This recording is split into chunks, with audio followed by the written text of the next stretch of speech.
Oi? É Posso web, copiar? né? É porque é web. É web. Eu preciso não exportar. Tá. Beleza.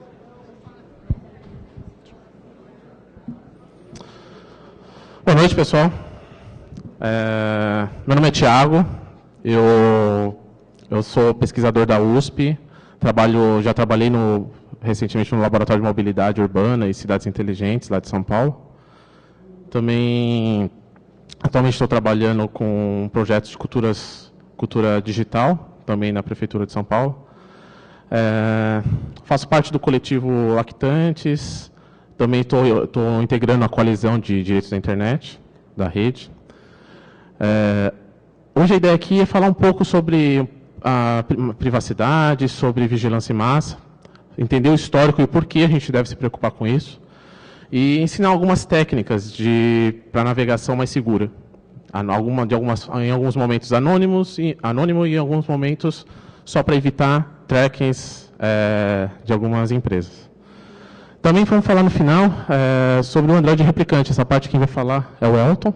Vou passar a palavra para ele daqui a pouco para ele se apresentar. Ele vai falar sobre o Android replicante, que é uma distribuição, é um ROM de Android modificado, onde é retirado todo o software que não é livre. Então, ele é 100% livre e, portanto, também sem vinculação com conta do Google, portanto, mais seguro e anti-vigilância. Vou passar a palavra para o Elton para ele se apresentar também. Olá, boa noite. É uma noite já, né? Bom dia ainda. Bom dia não, boa tarde. Queria agradecer ao Thiago, que ele me convidou para fazer parte aqui junto com ele sobre essa questão de vigilância e privacidade, que é uma das áreas também que eu gosto, porque dá medo, né? E a gente gosta do que dá medo. E é uma coisa assustadora, na verdade, que está acontecendo, só que a ideia que eu vou falar, pelo menos, que o Thiago vai falar, é só para alertar, mostrar algumas ferramentas de como você consegue ser menos observado assim, na internet. Eu vou falar também sobre um pouco do replicante, né, que já teve uma palestra aí, a gente vai falar alguns detalhes de novo. Eu vou falar também sobre o JavaScript, que é uma ameaça oculta que ninguém sabe que existe, mas ele existe. Então, eu vou falar um pouquinho aí, eu vou falar um pouco do projeto LibreJS e falar um pouco da armadilha do JavaScript, que é um binário que você coloca lá na sua máquina e você nem percebe. Beleza. Então, para começar, todo mundo aqui já deve ter ouvido falar no projeto, invertido aqui, no projeto Echelon. Alguém já ouviu falar no projeto Echelon? É uma parte pequena do público, né? O projeto Echelon, deixa eu só achar aqui, então, ele pulou o projeto Echelon. O projeto Echelon era um projeto que começou em 2003, ele foi denunciado pela BBC. A ideia do projeto Echelon era criar uma rede, uma cooperação de vários países, incluindo os Estados Unidos. Era uma rede de satélites, de infraestrutura própria do governo americano e desses outros governos, que incluía também a Inglaterra, para poder fazer uma vigilância em massa da população e de outros governos, possíveis inimigos. Em 2003, a BBC denunciou, mas não se tinha provas, e agora, em 2003, Edward Snowden ele acabou vazando documentos secretos, em 2007, aliás, ele acabou vazando documentos secretos que comprovavam a existência do projeto Echelon. Né? A ideia do projeto Echelon era criar uma estrutura própria para poder fazer a vigilância em massa. Só que, com o passar do tempo, começou a ficar inviável, pelo gasto, pelo valor que se tinha para esse investimento. Então, o governo americano buscou uma outra alternativa, e aí daí nasceu o projeto Prisma.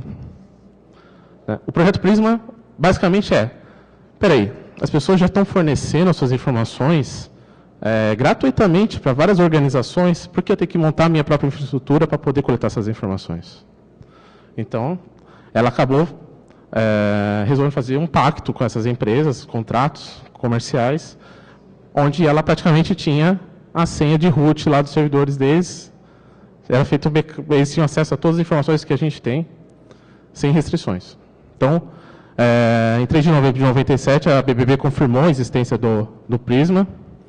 E em 2003, o Edward Snowden ele acabou comprovando, vazando alguns documentos. Esse aqui é uma imagem aqui sobre qual era a estrutura do Echelon, né? Todas essas redes, esses satélites eram praticamente exclusivos da rede Echelon. Então, eles interceptavam informações de telecomunicação, de internet. Eles tinham também... era uma cooperação de vários países, então a gente tinha tanto lá no território americano, no Canadá, tinha no Japão, em alguns países da Europa participando. E essa estrutura estava ficando cara, como eu falei. E aí surgiu o projeto Prisma. Bom, ele foi mantido secreto, né, até 2007, até o Edward Snowden vazar algumas informações. Isso aqui é um documento que foi vazado pelo Edward Snowden, isso aqui é só uma tela, um resumo, né, onde mostrava em que momento cada dessas empresas entraram no projeto Prisma. Então, a primeira a entrar foi a Microsoft. Uma curiosidade, o próprio Bill Gates, ele tinha um cargo secreto na NSA, ele tinha contratos com a NSA, ele, pessoa física. Aí a Microsoft também, comprovando pelos documentos. Em seguida o Yahoo entrou no projeto. Em seguida o Google, Facebook, Palmtalk, YouTube, antes de ser adquirida pelo Google, Skype, em cima a AOL. Por último, foi a Apple. E o que isso quer dizer? Que, assim que essas empresas entravam dentro do projeto, o governo americano solicitava diversas informações pessoais de vocês, e essas informações eram cedidas àquele grupo cedidos à NSA, que é a Agência Nacional de Segurança dos Estados Unidos, e compartilhado entre seus parceiros da rede também, que era também da rede Echelon, alguns países que eram parceiros. Bom, esse é Edward Snowden.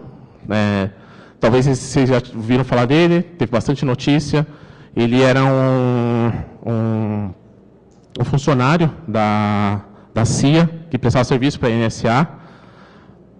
Segundo ele cansou de ver aquele tipo de coisa acontecendo, resolveu vazar os documentos, explicar que isso estava acontecendo, porque até então todo mundo, de certa forma, sabia, mas ninguém tinha como comprovar.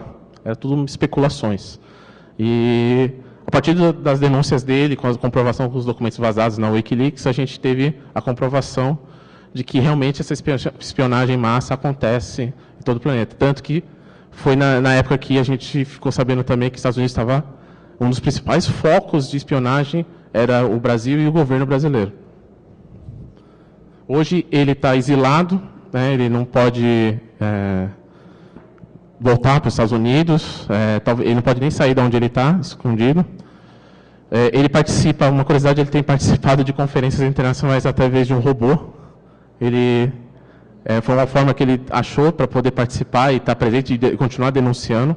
Ele ainda tem alguns documentos que ele ainda não vazou, que ele está guardando o momento certo para vazar. Então, um robô com uma tela, com câmera, ele vai controlando e passeando nos eventos. Quem sabe um dia a gente pode chamar ele até aqui para o FISE para participar. Então, com isso, a gente teve aqui no Brasil um histórico do Marco Civil da Internet. Todo mundo aqui ouviu falar do Marco Civil da Internet? Então, foi um momento histórico. Se não me engano, foi o segundo ou terceiro projeto de lei criado pela sociedade civil e aprovado. E foi uma grande conquista de garantir os nossos direitos na internet. Não é perfeita, a gente teve que ceder em alguns pontos, mas, no geral, ela é aplaudida e elogiada por diversas entidades do mundo inteiro. Então, houve a implementação do Marco Civil da Internet, só que, de lá para cá, a gente tem sofrido diversos ataques na mutilação dessa lei que contribui para a gente ter uma internet mais livre e segura. Basicamente, isso acontece porque muita gente acha ainda que o Marco Civil está regulando a internet, que a internet deve ser livre e não deve ser regulada, mas o que o Marco Civil faz, basicamente, é garantir que ela continue sendo livre como ela sempre foi. Porque se você não regula, em grandes empresas, corporações, principalmente as de telecomunicações, se não houvesse essa regulação, elas poderiam fazer o que ela quiser, já que era livre, e elas, inclusive, podiam tirar nossos direitos. E... recentemente, atualmente, a gente tem no Congresso mais de 100 PLs querendo mutilar o Marco Civil. Entre eles, processo de censura política, ou seja, se você falar mal de um político na rede, você pode ser preso com pena de 6 anos, sem fiança. A gente tem também projetos de lei que quer alterar a neutralidade da rede. Tirar a neutralidade da rede colocada pelo Marco Civil. O que isso quer dizer? Que a gente vai ter que... as empresas de telecomunicações vão poder impor restrições no nosso acesso à rede. Vão poder também cobrar a gente por serviços que deveriam ser fornecidos livremente, já que a função das empresas de telecomunicações é fornecer a infraestrutura e deixar o serviço pelas outras empresas que criam conteúdo. E por causa disso, a gente foi lançado no Fórum da Internet Brasileira a coalizão de direitos na rede. Aqui está direitos nas redes ainda, porque a gente ainda não tinha corrigido. O que é essa coalizão? São diversas entidades que estão se unindo para fazer uma força-tarefa de pressão no Congresso para evitar que essas leis entrem e sejam aprovadas. A gente está criando grupos de trabalho, plataformas, que a gente acha que pode ajudar nessa mobilização. E por que seria assim, tão perigoso? A internet é um ambiente tão hostil para a gente hoje, como a gente conhece. Então, navegação, por que devo me preocupar? Hoje, quando vocês estão fazendo uma simples navegação, vocês vão abrir um blog que tem uma caixa de like do Facebook, e vocês estão com outra aba aberta com o Facebook. Vocês acham que estão seguros? O Facebook não está sabendo o que eu estou fazendo no meu computador. Aquele site tem aquela caixinha de box, não é por acaso, é para fornecer que você entrou naquele site e o que você está fazendo naquele site para o Facebook. Então vocês acham, se eu não estou no Facebook, ninguém sabe o que eu estou fazendo. Não é bem assim. Todo mundo aqui já conhece, sabe o que é o Google Analytics? Então, é um tracking que você coloca no site, no seu blog, no seu site, para tentar saber, fazer uma análise da navegação do usuário, saber como ele chegou lá e tal.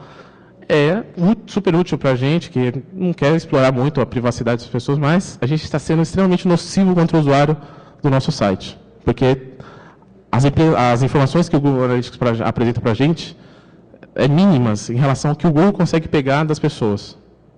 Então, e a gente imagina, tem o Facebook, tem o Google, sei lá, tem a Microsoft que também faz, mas são poucas empresas. Se eu estiver livre dessas empresas, tudo bem, eu não vou estar sendo rastreado, não vou estar sendo vigiado. Bom, mais ou menos. Deixa eu mostrar para vocês aqui uma análise que foi feita no Actantes.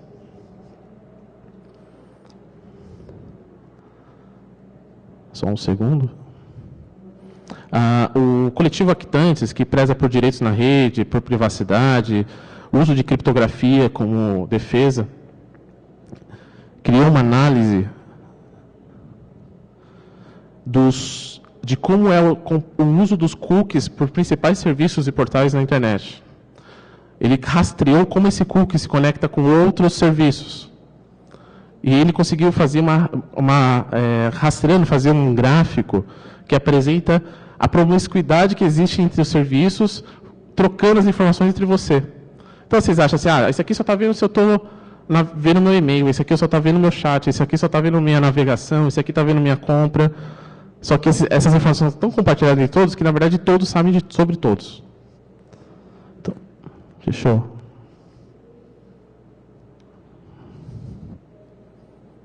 carregar aqui.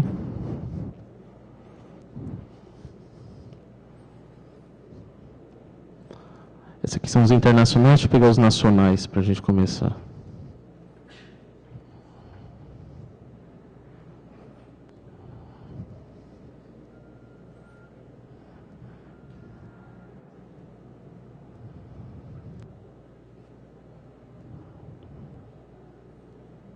Bom, esses aqui são os principais portais brasileiros. Terra, UOL, Tecmundo, R7, Globo, Estadão, Folha, IG. Todos eles estão conectados e eles, de alguma forma, eles compartilham. Todo mundo aqui sabe o que é cookie?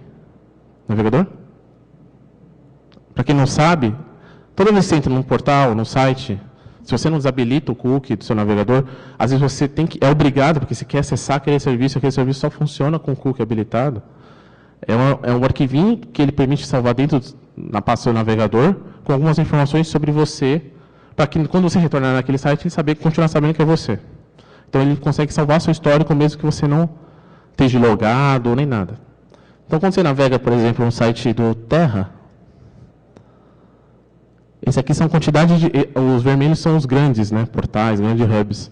Isso aqui é a quantidade de cookies que ele vai passando e com quem ele compartilha, por exemplo.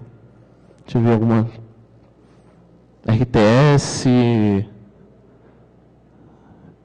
Isso aqui são os cookies que só o Terra faz e ele compartilha com algum dos parceiros deles.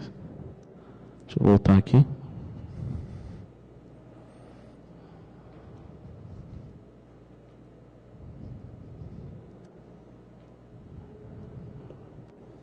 Como é que volta?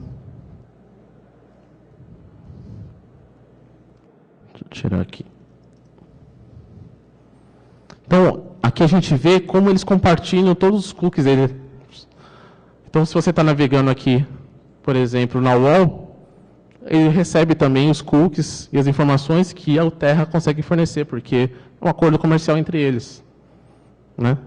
A R7 também, eles, apesar de serem concorrentes, também diretamente ou indiretamente eles compartilham informações. Se vocês for ver no final das contas, eles sabem tudo que vocês sabem, eles sabem a fofoca que vocês estão vendo na R7, sabem a compra que você está fazendo em algum desses portais, sabe a novela que você está assistindo no streamer, né? Você consegue criar um perfil completo da sua vida. Isso só os nacionais, fora os serviços internacionais, que são muito mais. Então, a navegação na internet não é nada segura, na verdade. Uma navegação simples, de um portal para outro. Então, como a gente faz para tentar minimizar um pouco o impacto disso, né, já que a gente muitas vezes não consegue desabilitar isso, porque precisamos usar o serviço? O que eu vou apresentar para vocês agora são algumas técnicas para dificultar um pouco essa situação, ou até mesmo para criar algum anonimato na rede. Quem aqui já ouviu falar em rede Tor? Bastante gente. Oi? Ah, sim, muita gente conhece como Deep Web. Basicamente assim, o rede Tor, resumindo, ele passa de nós em nós a sua conexão, antes de chegar no ponto onde você quer chegar, mascarando a sua conexão, parecendo que ela está vindo de outro lugar. De forma bem resumida. Agora, uma coisa que as pessoas, o que eu vou fazer não é tão, o que eu vou falar aqui não é tão técnico especificamente, mas são mais técnicas, porque muita gente usa errado, por exemplo, uma rede Tor. Não adianta nada você estar conectado na rede Tor e acabar, dependendo do seu objetivo, conectar no Facebook. Você vai acabar entregando a sua identidade. Apesar de você estar com um IP anônimo e estar com uma localização de outro local, não vai adiantar nada. Então, se o seu objetivo simplesmente não acho seguro a conexão desse local, quero criptografar para que não peguem nada e não rastreie a minha conexão de dentro do ponto que eu estou, no Wi-Fi, por exemplo, o Wi-Fi daqui. Usar o rede Tor é válido. Aí eu posso, por exemplo, usar o Facebook, outros serviços, mas eu não estarei anônimo na rede. O Facebook vai saber, de alguma forma, onde eu estou. Se eu entro num outro site, se eu estou no Facebook, ele vai conseguir me rastrear também, mesmo estando na rede Tor. Agora, se meu objetivo é só proteger minha navegação pontualmente, beleza. Agora, se eu quero, de fato, ficar anônimo na rede, você deve ser objetivo. Conectar na rede Tor exatamente para aquilo que você precisa fazer, sem nenhum outro serviço aberto, e executar a função que você quer, desconectar de tudo, e depois voltar para a navegação comum.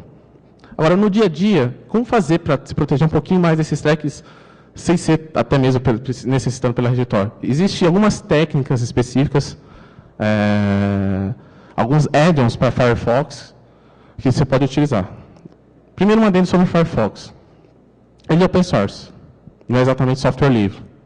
Ele vem carregado com alguns códigos que não são livres. Por exemplo, existe um serviço, o Pocket, que tem nas últimas versões, ele é um serviço proprietário. Então, não tem como eu saber, sendo ele um serviço proprietário, não tem como eu garantir total segurança dele. Então, não adianta nada eu tentar me proteger de todas essas formas e continuar rodando o Firefox com aquele Pocket. Então, dependendo do tipo de navegação, você tem que se preocupar também com o navegador, o ambiente que você está utilizando na navegação. Eu, usualmente, uso o Iceweasel que vem do Debian, que é uma versão fork do Firefox, onde eles tiram todo o código proprietário e mantém só o código livre. Aqui eu estou usando o Firefox mesmo, porque eu estou usando a versão Stretch do Debian, a versão testing, e ele está vindo com a versão do Firefox original, porque ele ainda não passou pela limpeza para quando chega na versão estável. Tá?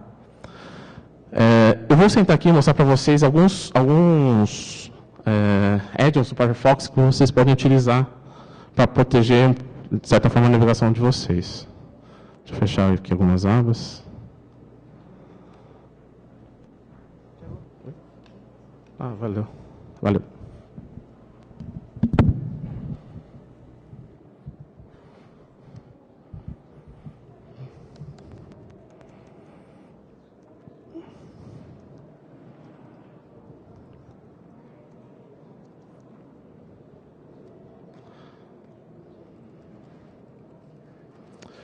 Um dos primeiros add-ons, por exemplo, que a gente pode utilizar, uma técnica que a gente pode utilizar é, vocês já viram que muitas vezes vocês vão comprar uma passagem de ônibus ou de avião pela internet, está lá na promoção, vocês fizeram busca o dia inteiro até que aparece você conseguir encontrar uma promoção.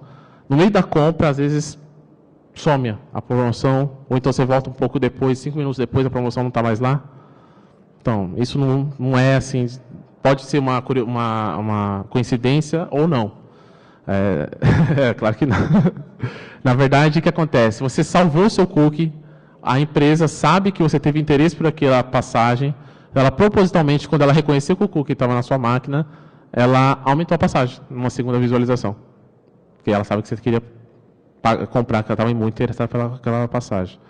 Outro exemplo clássico, um exemplo que teve, que foi proibido nos Estados Unidos, tinha um hotel que, quando você navegava e ele reconhecia que você estava navegando usando um MacBook, o preço era maior do que quando você tentava comprar a mesma passagem, a mesma estadia de um PC. Porque ele acha, o usuário de Mac paga caro por seus produtos, então ele está disposto a pagar mais por uma estadia no hotel.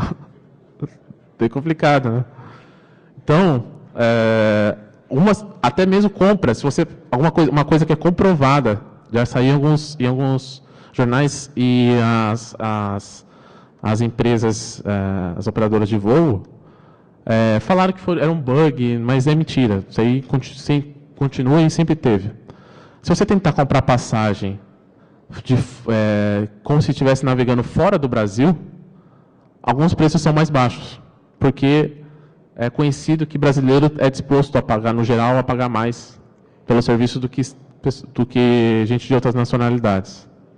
Então, uma das técnicas que vocês podem utilizar é usar um add-on, eu deixei desabilitados aqui para ir habilitando um a um, para mudar o agente do seu navegador. Então, você pode... Ele tem uma opção para ele ficar alterando automaticamente, dependendo do site que você entra. Então, as empresas nunca vão saber exatamente de qual navegador que você está usando, porque ele consegue saber identificar qual navegador que você está usando. Se você está usando o Safari, está usando o Firefox, porque vai que ele acha que se eu estou usando o ArcGIS, eu sou usuário de software livre, eu sou pobre, e aí se eu estou usando o Safari, quer dizer que eu sou rico, e aí eu posso pagar mais. Né? Então, um add-on que você pode usar para fazer isso é esse aqui, o Mask Agent. Vou habilitar ele aqui.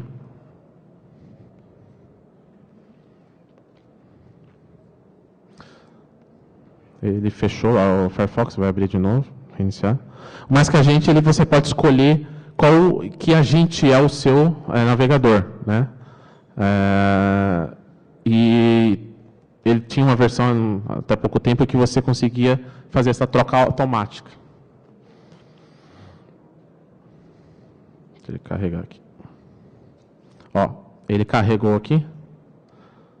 Então, quando eu clico aqui no ícone aqui no Master Agent,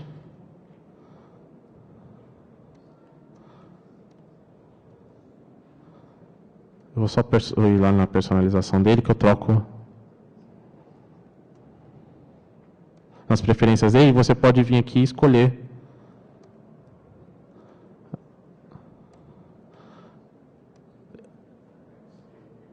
aqui randomize texto. No campo, quando o site entra no site, quando você entra no site, ele vai pegar qual é o navegador que você está usando. Se você colocar no handle, ele vai criar informações aleatórias, não vai saber qual é o navegador que você está fazendo. E mesmo que você colocasse um nome personalizado lá com um nome X, se você navegar sempre com aquele nome X, ele ia saber que era você. Então ele cria textos de qual navegador você está usando aleatórios. Então, ele já ajuda um pouco. Outra opção que vocês podem usar para evitar um pouco essas questões, deixar um pouco mais segura, é usar o NoScript, é bem conhecido, ele é meio chatinho, tá? O que ele faz? Ele bloqueia JavaScripts dos sites, que muitas vezes pode ser perigosos, inclusive capturando informações da sua máquina. Então, o NoScript você tem que habilitar pontualmente quais são os scripts que você quer habilitar de um site. É meio chatinho que muitas vezes você vai entrar no site, muita coisa não vai estar funcionando, você vai ter que ficar liberando na mão um a um, até funcionar o que você quer, mas é uma forma um pouco mais forte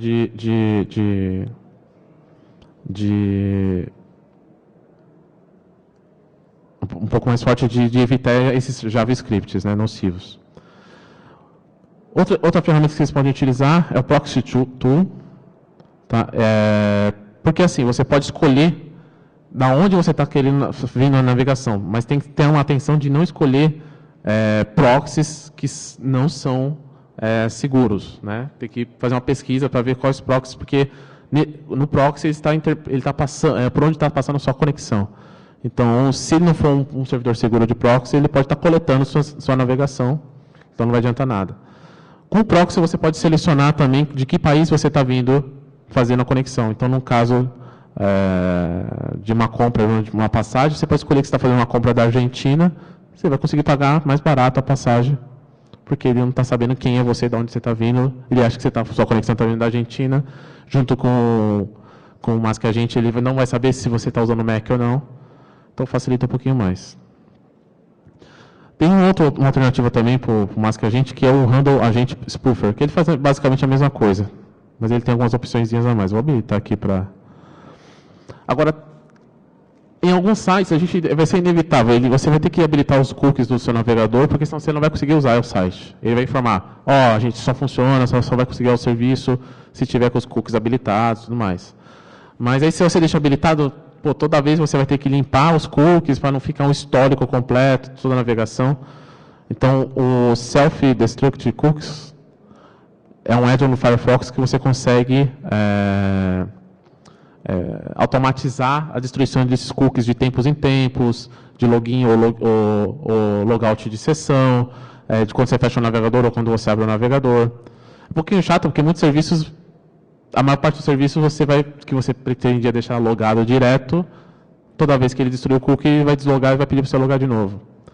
Informações que você costuma deixar salvo de vez em quando também vai sumir. Mas torna a sua navegação um pouco mais segura também.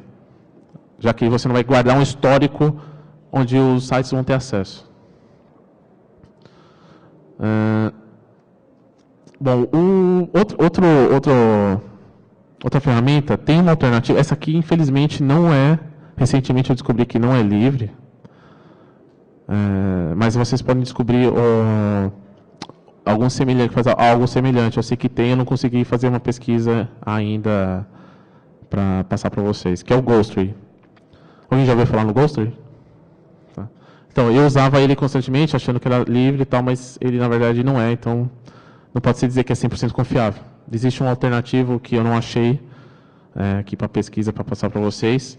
Mas, basicamente, o que ele faz é bloquear os trackings, que é, por exemplo, o Google Analytics e outros serviços de sites que fazem esse compartilhamento de informações entre um e outro. Ele é bem legal, porque quando você entra, ele mostra um pop-up mostrando. E, muitas vezes, eu entro em alguns sites um pouco mais desconhecidos, lá aparece quase mais de 50 trackings subindo na sua janela, assim, sendo bloqueado. Então, se a gente pensa que só tem, tipo assim, 3, 4 serviços que estão fazendo tracking, mas são milhares de serviços, alguns menos conhecidos, que fazem esse tipo de tracking também. Também uso o Auto-Private. Algumas janelas, eu gosto que elas abrem automaticamente no modo privado, para também não salvar informações na máquina, histórico e tal. Aqui não é tanto para questões do serviço que está vendo que você está navegando, capturar essa informação. É para que também não fique salvo na minha máquina. Para caso eu perca a minha máquina, ou coisa do tipo, apesar de que eu criptografo meu HD, mas se por alguma coisa eu não quero uma coisa específica, eu gosto também de usar com o Auto-Private. Aí vocês podem perguntar, por que eu tenho que eu tenho que esconder para alguém querer esconder, fazer tanta coisa assim, ninguém perceber o que eu estou fazendo, criptografar no notebook. Não significa que você tenha que ter alguma coisa para esconder para querer usar essas técnicas. Né? Todos têm direito à privacidade e algumas ações que eu faço participando, por exemplo, da coalizão na rede, eu sou sujeito a ter algum tipo de perseguição política, alguma investigação indevida de autoridades que não concordem com o que eu falo. Existe uma PL, por exemplo, que autoriza qualquer autoridade a requisitar seus dados sem ordem judicial. E como é ambíguo a autoridade, não diz muito bem quem seria essa autoridade, em tese, qualquer policial podia requisitar seus dados sem ordem judicial. Então, se um policial não foi com a minha cara numa abordagem, por exemplo, ele pode, de alguma forma, querer requisitar todas as minhas informações e querer me prejudicar de alguma forma. Uma chantagem, sei lá, alguma coisa do tipo. Ou até mesmo saber onde eu estou, quando eu não quero que ele saiba onde eu estou, uma perseguição. Né? Quanto aos add-ons, basicamente são esses, tá? Tem só mais um aqui que seria legal mostrar, que é o Multifox. Deixa eu apertar ele aqui. Então, eu estou usando a versão que não está compatível, tá? Por isso que eu não vou nem habilitar aqui. O que o Multifox faz, basicamente? Você consegue abrir mais de uma seção, ele isola as seções de navegação por abas no Firefox. Isso significa que o quê?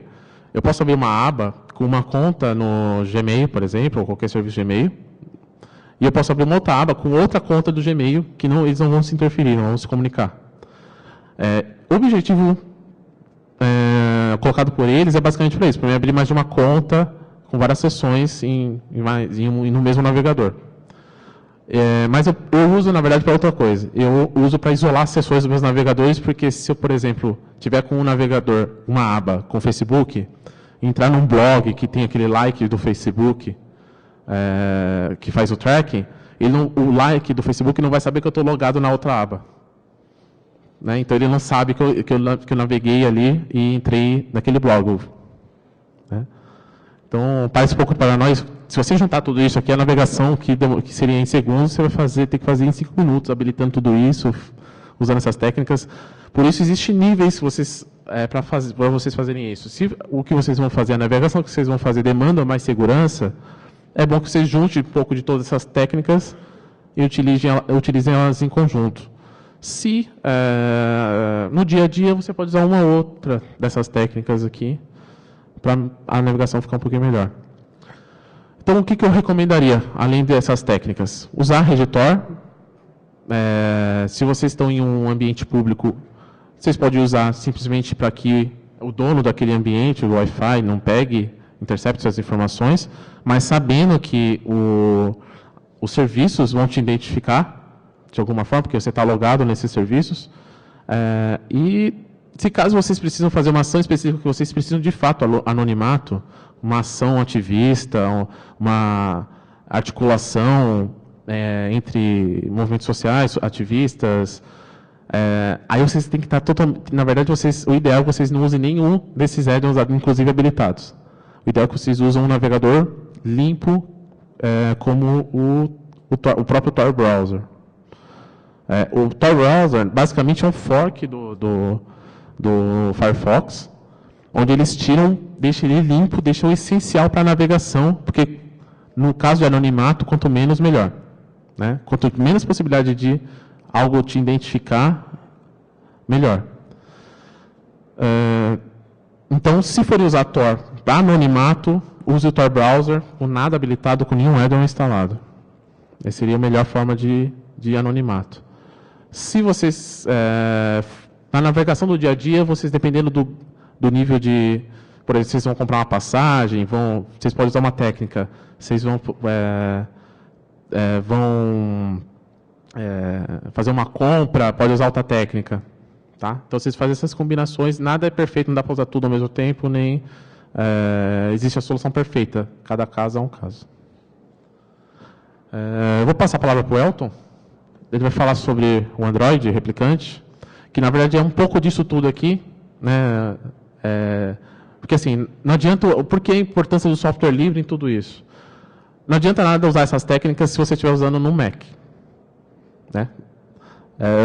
Como vocês viram, a Apple tem acordo com a NSA, Então, pode ter alguma coisa, inclusive, no firmware, nem que seja nem mesmo no sistema operacional, que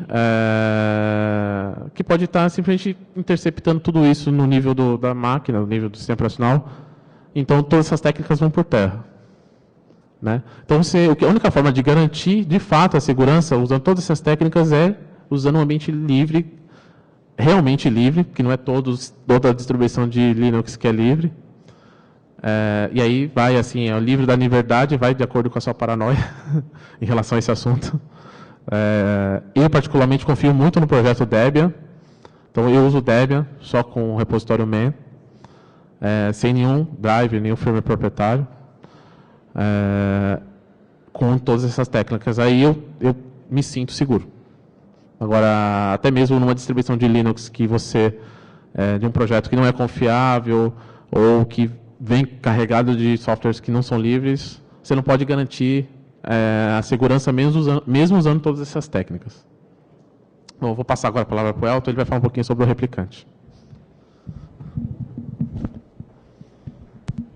Olá, só para não ficar tão assim jogado, ontem, 11 da manhã, teve uma palestra sobre instalando o replicante. Está lá no site do FISTA, já está o vídeo e tem toda a parte lá. Qualquer coisa, tem um site chamado... a rede social aqui da SL, que é softlive.org, aí /Welton. Aí tem /blog lá, que eu coloquei um tutorial de instalação passo a passo do replicante.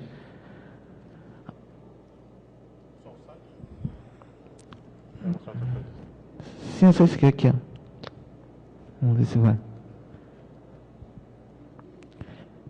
Então, qual que é a grande sacada do replicante? O replicante é o seguinte: você tem um Android, não adianta você querer pensar que está usando software livre porque está usando Android, porque todo mundo sabe que o Android não é software livre, né?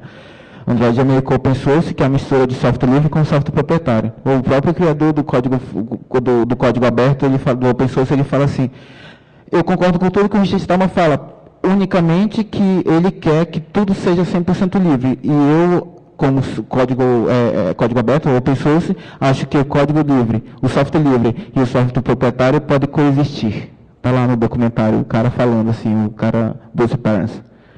Então, é meio zoado, assim, que nem o Wesley Safadão, né? 99% livre e 1% já era. E é disso que fala o Android aqui. Quando você tem o Android, isso quem falou foi dando crédito, foi a filha do Oliva. Ele falou que a filha dele falou, do Oliva ali. Mas eu não teria essa sacada. Quando você usa Android, o kernel é o Linux, ok? Em cima tem a camada da interface gráfica, ok? E tem os aplicativos. Os aplicativos é tudo fechado. O Google Gmail, o Google Maps e tudo que tem do Google ali é fechado. Então, o primeiro passo que você tem para libertar o seu Android é tirando o negócio do Google de lá. Tudo que é do Google. Aí você dá para tirar? Não dá.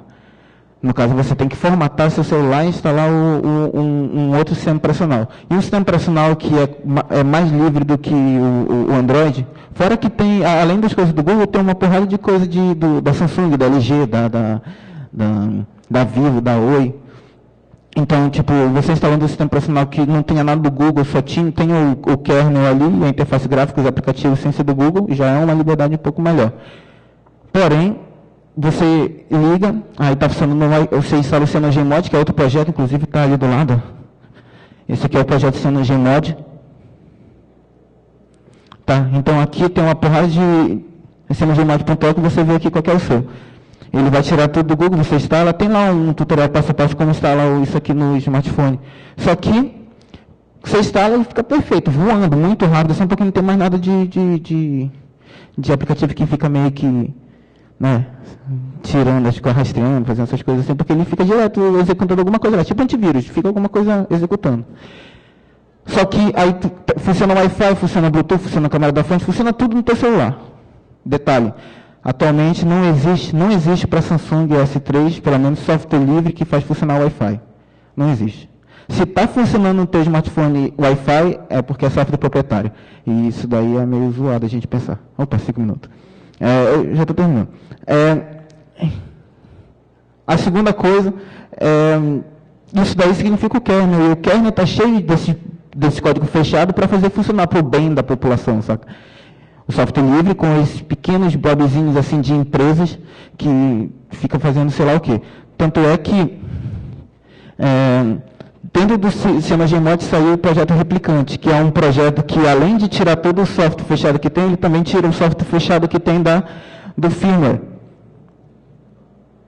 Do firmware não, lá do kernel, né? Então, bem aqui são dispositivos que são compatíveis com o Replicante. São apenas esse aqui, ó, o Galaxy S, Galaxy S1, o Galaxy 2, Galaxy 3, que é o i9300, o Mini não funciona, tá? Então são esses. No caso aqui, ó, só para saber o que funciona e o que não funciona. Só para a gente terminar a fala assim, a gente abre para a pergunta. Aqui tem um negócio chamado status. Status do replicante. Isso aqui, lembrando que o replicante é o sistema Gmod sem nada de código fechado. Então aqui, ó, 2D, 3D, áudio, telefone, mobile, Wi-Fi, enfim. Aqui está o S3. E olha só, funciona, a aceleração 3D não funciona, então ele vai ser lento, porque o código drive de aceleração de vídeo do Google é fechado. O próximo aqui é o que está funcionando, é o áudio, o telefone funciona, vamos ver o Wi-Fi aqui. O Wi-Fi não funciona. Só funciona com o código não livre. Isso significa que dá para pegar o código fechado do sistema Gmod, que é isso daqui, ó. Tá vendo isso aqui? Isso aqui é do sistema Gmod, e aqui dentro tem um system, e bem aqui tem um vendor, e bem aqui tem firmware.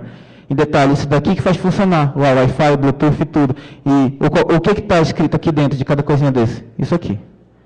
Ou se a gente abrir o hexadecimal dele, tem isso aqui. O que tem aqui dentro? Não faço a mínima ideia. E olha só. O Wi-Fi é fechado, né? Mas dá para instalar, mas é fechado. O que mais é fechado ali? Que é o Bluetooth, o NFC funciona, outra coisa que ele perdeu ali foi o GPS não funciona, porque é código fechado, e a câmera da frente é mais curiosa, a câmera. Ali tem, ó, câmera de trás funciona, câmera da frente não funciona. Você fica pensando, por quê? Pô, mano, libera o código, aí você fala, não. Olha, mas por quê? Cala a boca, sai daqui. Não sei, tá lá. Libera não. Tipo, pensa, né, cara? Vocês já ouviram falar em computação afetiva? Só para fechar aqui a palestra. Computação afetiva é o que o cara está sentindo naquele momento. O que existe muito atualmente é assim, tu pega teu smartphone, aí tu tá chorando, tá triste pra caralho, aí tu tá vendo teu WhatsApp lá. Galera, os WhatsApp não usa WhatsApp, pelo amor de Deus. Mas vocês estão usando o WhatsApp lá. Aí vocês ficam assim, kkk, como é? Fiz. KKKK, tipo, e dá um enter lá, e vai toda feliz, eu estou muito feliz e tal. Aí a pessoa está chorando de tristeza, assim, está depressiva. Tá. Como que a galera vai saber disso para jogar no Big Data? Pô, se eu soubesse o que realmente ele está sentindo, não o que ele coloca, dá para fazer um estudo do caramba. Então, expressão facial, está aqui. Então, a câmera da frente, selfie, tá ligado? Selfie. Tá pegando. Não existe código software livre para funcionar a câmera da frente, cara. Então, tem alguma parada nesse negócio aí. E aí tu fica aqui. Mas só que todo mundo sabe que quem trabalha com expressão facial e emoções sabe que para você desenvolver, saber a emoção exatamente de um cara, não apenas a expressão facial é tudo. Tem que saber batimento cardíaco, temperatura, corrente sanguínea, essas coisas. Se tivesse uma maneira para eu saber qual a temperatura do cara, para saber qual que é a pulsação sanguínea do cara, porra, seria sensacional. Falar nisso, eu esqueci meu smartwatch lá em casa. Isso aí, cara. Tipo, aquele troço ali não é para outra coisa, não. Perfeito. Jogada de marketing sensacional. Cuidado com esse negócio, pelo amor de Deus. Então, instala o replicante aí. Qualquer coisa a gente está aí. Inclusive, a gente tem até uma imagem que é rapidinho, só para fechar.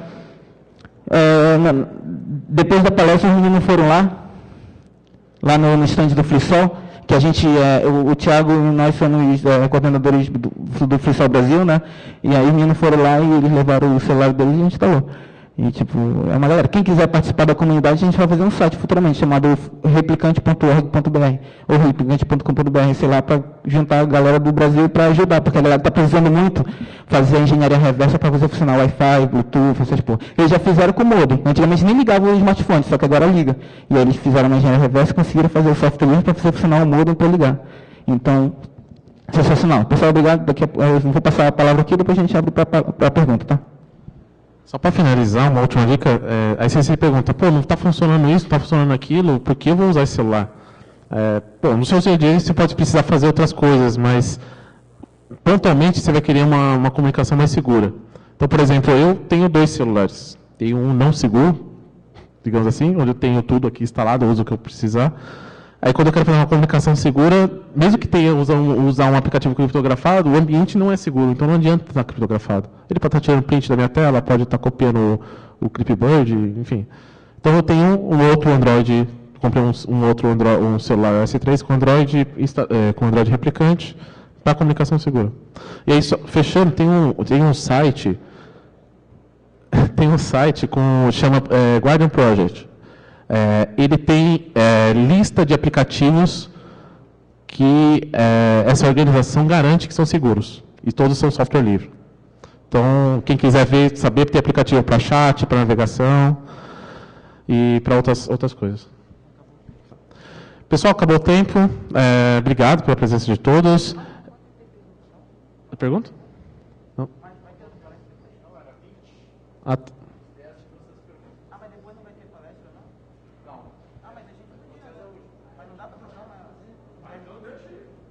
Que pessoal que... Tá? 6 horas vai ter a parada. Então, a gente vai 6 horas vai ter lá na área de comunidades o encerramento. Em seguida eu vou ficar aí. Quem quiser falar comigo, ou quiser falar mais, tirar uma dúvida, desculpa, pessoal, a gente não se arranjou pelo tempo, a gente se enganou aqui. Aí, se vocês podem me procurar, a gente conversa mais sobre o assunto, tá? Muito obrigado. Baita palestra. Dois addons que eu achei que você fosse ter aí, o HTTPS Everywhere e o